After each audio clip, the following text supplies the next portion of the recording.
ఈ పోలీస్ శాఖకు ఒక హోంమంత్రి ఉన్నారు, అనిత గారు. జనరల్ గా ఎక్కడైనా హెచ్ఎం అంటే హోంమంత్రి అంటాం, కానీ ఈ రాష్ట్రంలో అనిత గారి సారథ్యంలో హెచ్ఎం అంటే హెరాస్మెంట్ మంత్రి అంటున్నారు ప్రజలు. అలాగే హెచ్ఎం అంటే హెడ్ స్ట్రాంగ్ మంత్రి అంటున్నారు. ఎంత దారుణంగా, ఎంత హెడ్ స్ట్రాంగ్ తో ఆవిడ మాట్లాడుతూ ఉంటారో ఈ రాష్ట్ర ప్రజలందరూ కూడా ఎన్నో సందర్భాల్లో వింటూ ఉండే పరిస్థితి మనం చూస్తూ ఉన్నాం. ఈ మధ్య జరిగిన సంఘటనలు తీసుకుందాం. జనరల్ గా ప్రజాస్వామ్య దేశంలో మనం ఉన్నాం. ప్రజాస్వామ్యంలో ప్రతిపక్షం ఏం చేస్తుంది? ప్రతిపక్షం తాలూకా హక్కు ఏంటి? ప్రజలకు ఏమైనా సమస్య వస్తే వాళ్ళ తరపున పోరాటం చేయడం, ప్రభుత్వం తాలూకా లోపాలని వేలెత్తి చూపడం, ప్రభుత్వాన్ని వాళ్ళ తాలూకా తప్పుల్ని ప్రశ్నించడం, వాళ్ళిచ్చిన హామీలు అమలయ్యేంత వరకు కూడా నిరసన తెలియజేయడం, అలాగే మీరు ప్రజలకి ఏమి చేయలేదు అనే దాన్ని చూపించడం, అది ప్రతిపక్షం తాలూకా హక్కు. ఆ విధంగా మా ఉమ్మడి విశాఖపట్నం జిల్లాలో మాజీ మంత్రి గారైన అమర్నాథ్ గారు చెప్తే, నిజంగా మీ దగ్గర సమాధానం ఉంటే ఇప్పుడు హోంమంత్రిగా ఉన్న అనిత గారు దానికి సమాధానం చెప్పాలి. సమాధానం చెప్పలేక, సమాధానం చెప్పడానికి ఆవిడ దగ్గర ఆన్సర్ లేక ఎంత దారుణంగా వ్యక్తిగత విమర్శలు చేశారో మీరందరూ చూశారు. ఎందుకంటే ఎక్కడైనా సమాజంలో గౌరవం అనేది ఇచ్చిపుచ్చుకోవాలి.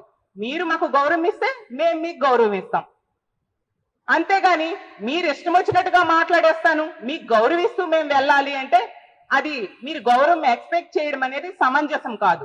ఏమన్నారు అనిత గారు? మా మాజీ మంత్రి అయిన అమర్నాథ్ గారిని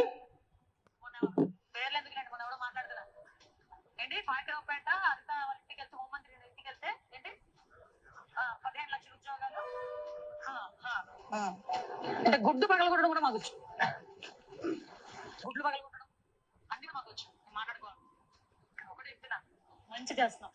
ఇండస్ట్రియల్ మినిస్టర్ గా 5 సంవత్సరాలు మొన్న పేర్లు ఎందుకులేండి, మొన్న ఎవడో మాట్లాడుతున్నా ఏంటి, ఎవడో మాట్లాడుతున్నాడా ఏంటమ్మా? అంటే మీరు హోంమంత్రి అయితే మాజీ మంత్రులు పట్టుకొని ఎవడు వాడు వీడు అని మాట్లాడతారా? ఇదేనా మీరు ఒక టీచర్ గా చేశానని గొప్పలు చెప్పుకుంటూ ఉంటారు కదా? ఇదేనా సంస్కారం మీకు వచ్చినది? ఇదే సంస్కారాన్ని మీరు ఆ రోజు విద్యార్థులకు నేర్పించారా నేను అడుగుతూ ఉన్నాను. మీరు గౌరవించకుండా మిమ్మల్ని గౌరవించాలని ఎలా కోరుకుంటారు మీరు?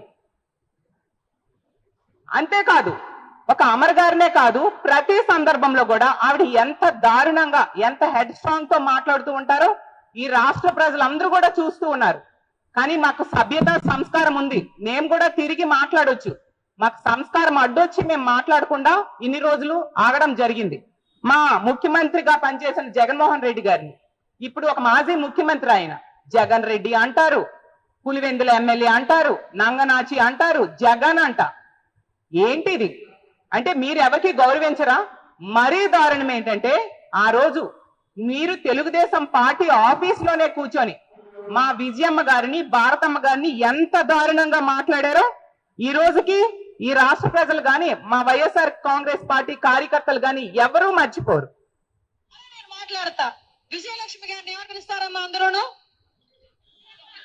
విజయమ్మ, భారతిరెడ్డి గారిని భారతమ్మ, విజయమ్మ గారిని విజయమ్మని పిలుస్తారు, భారతిరెడ్డి గారిని భారతమ్మ పిలుస్తారు. మరి వీళ్ళ అమ్మ అని పిలిచిన, భారతమ్మ అని పిలిచిన వాళ్ళకి వీళ్ళ నాన్నకి ఏమవుతాడో ఒక్కసారి మనం కూడా ఆలోచన చేసుకోవాలి. అరే నేను మాట్లాడతా విజయలక్ష్మి గారిని అంటే ఎంత దారుణంగా ఈవిడ మాట్లాడినా అది తప్పు కాదంట, అందులో తప్పు లేదంట. ఈవిడ మాత్రం ఇష్టం వచ్చినట్టుగా మాట్లాడొచ్చు. ఈవిడ మాట్లాడారు అని చెప్పి ఎదుటి వాళ్ళు ఒక మాట్లాడితే మహిళ ట్యాగ్ ని ఇప్పుడు తీసుకొస్తారు. మీరు మాట్లాడే మాటలకి మీ పార్టీలో ఉన్న మహిళలు కూడా అసహించుకునే పరిస్థితి ఉంది అనిత గారు అని తెలియజేస్తూ ఉన్నాను. అంత దారుణంగా మీరు మాట్లాడుతూ ఉంటారు.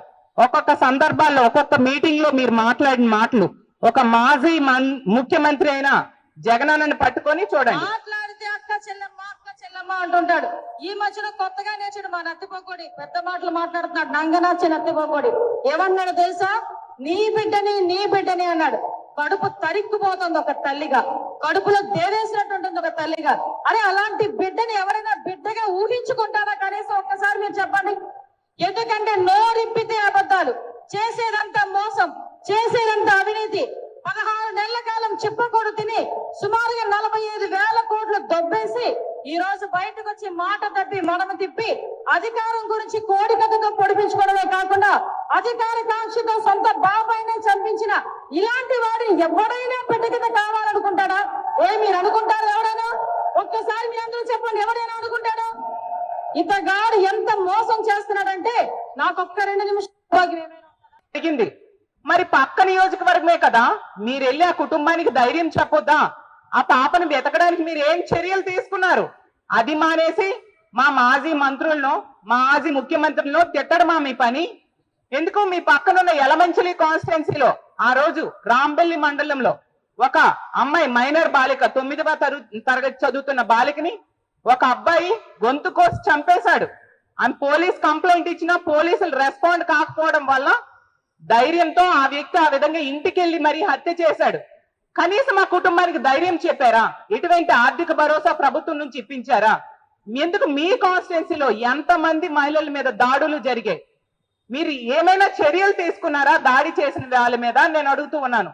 అలాగే మీ పోలీస్ వ్యవస్థ ఒక వ్యక్తిని అరెస్ట్ చేస్తే లాకప్ డెత్ జరిగింది. ఏం చర్యలు తీసుకున్నారు? ఆ సిఐ మీద, అరెస్ట్ చేసిన సిఐ మీద, లాకప్ డెత్ చేసిన పోలీసుల మీద. ఆ తల్లి హెబియస్ కార్పస్ పిటిషన్ వేసింది. ఆ మనిషిని ఈ రోజు కూడా ప్రొడ్యూస్ చేయని పరిస్థితి. ఇంత దారుణంగా లా అండ్ ఆర్డర్ ఈ రాష్ట్రంలో ఉంది. మీ పాలనలో సిగ్గు తెచ్చుకోవాలి. మీకెందుకు హోంమంత్రి పదవి?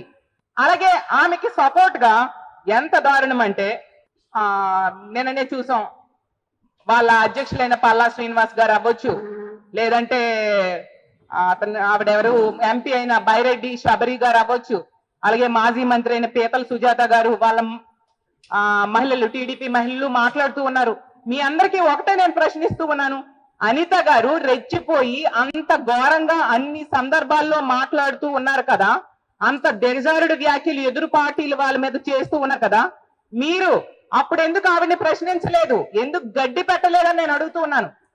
అప్పుడు క్షమించమని మీరు ఎందుకు ఆమెను అడగలేదు? తప్పు అనిత గారు. ఆ రోజుల్లో అప్పుడు ముఖ్యమంత్రి జగనన్న, ముఖ్యమంత్రి తల్లిని భార్యని అంత నీచంగా మాట్లాడారు కదా, క్షమాపణలు చెప్పండి అని మీరు ఎందుకు అడగలేదు? ఇప్పుడు ఏ మొహం పెట్టుకొని అడుగుతూ ఉన్నారు? మీరు తప్పు చేసి మా పార్టీ మీద మళ్ళీ ఏదో మహిళలకు గౌరవం లేదు అన్నట్టుగా మాట్లాడడానికి ప్రయత్నిస్తూ ఉండడం ఎంతవరకు సమంజసం? ప్రజలు గమనించరనుకుంటున్నారా అని మిమ్మల్ని అడుగుతూ ఉన్నాను.